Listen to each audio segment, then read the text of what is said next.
राधे राधे दोस्तों, कैसे आप लोग। आशा करते होंगे आप लोग ठीक होंगे। आज सुनते हैं जगन्नाथ यात्रा की कथा। जगन्नाथ रथ यात्रा भारत की सबसे प्राचीन और भव्य धार्मिक उत्सवों में से एक है। यह यात्रा प्रत्येक वर्ष आषाढ़ शुक्ल द्वितीया के दिन उड़ीसा के पुरी नगर में आयोजित की जाती है। इस अवसर पर भगवान जगन्नाथ, उनके बड़े भाई भगवान बलभद्र तथा बहन देवी सुभद्रा अपने भव्य रथों पर विराजमान होकर श्री मंदिर से गुटचिका मंदिर तक यात्रा करते हैं। इस उत्सव में लाखों श्रद्धालु देश विदेश से भाग लेते हैं और भगवान के रथ को खींचने का सौभाग्य प्राप्त करते हैं। मान्यता है कि भगवान के रथ को खींचने से मनुष्य के पाप नष्ट होते हैं तथा उसे पुण्य की प्राप्ति होती है। जगन्नाथ रथ यात्रा के पीछे अनेक पौराणिक कथाएं प्रचलित है। सबसे प्रसिद्ध कथा राजा इंद्रधुम्न से जुड़ी है। कहा जाता है कि मालवा के राजा इंद्रधुम्न भगवान विष्णु के परम भक्त थे। उन्होंने एक दिन नीलमाधव नामक दिव्य स्वरूप के दर्शन की इच्छा व्यक्त की। उन्होंने अपने पुरोहित विद्यापति को नीलमाधव की खोज में भेजा।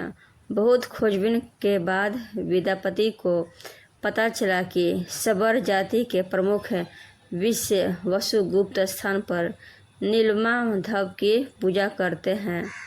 विश्व वसु किसी को भी उस स्थान का पता नहीं बताते थे। अंत विद्यापति ने अपनी बुद्धिमानी से उस स्थान तक पहुंचने का उपाय खोज लिया। जब राजा इंद्रधुम्न स्वयं वहां पहुंचे तब तक भगवान नीलमाधव अदृश्य हो चुके थे।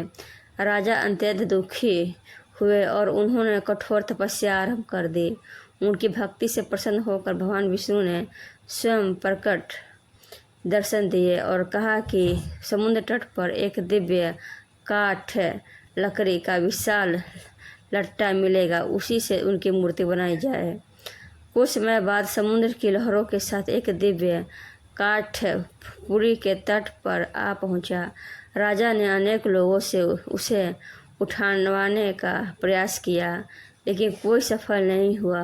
अंत भगवान के भक्तों ने श्रद्धा उसका स्पर्श किया और वह काठ आसानी से उठ गया।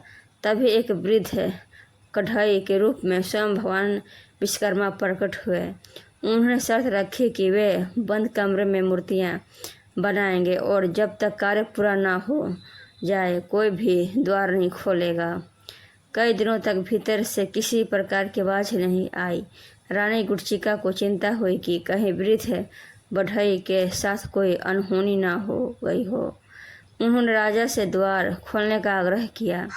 राजा ने अधीर होकर द्वार खुलवाया दिया। जैसे ही द्वार खुला वृद्ध बढ़ई अदृश्य हो गए।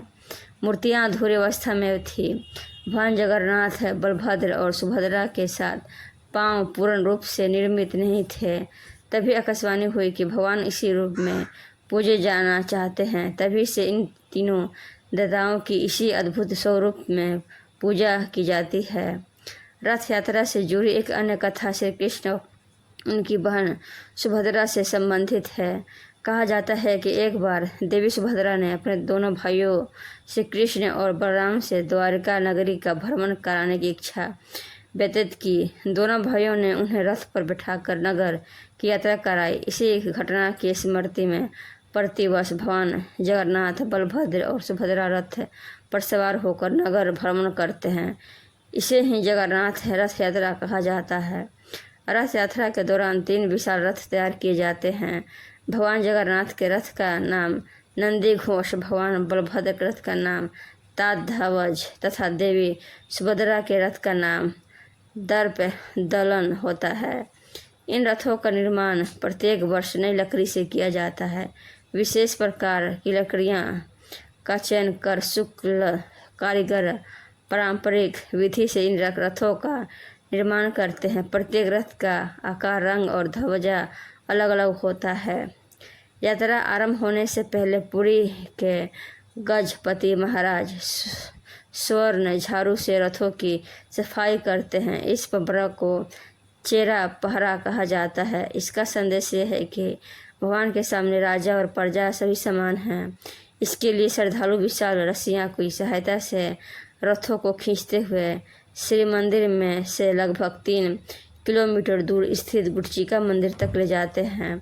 माना जाता है कि गुटचिका मंदिर भगवान की मौसी का घर है। भगवान वहाँ 7 दिनों तक विश्राम करते हैं और फिर पुनः श्री मंदिर लौटते हैं। वापसी की यात्रा को बहुता यात्रा कहा जाता है।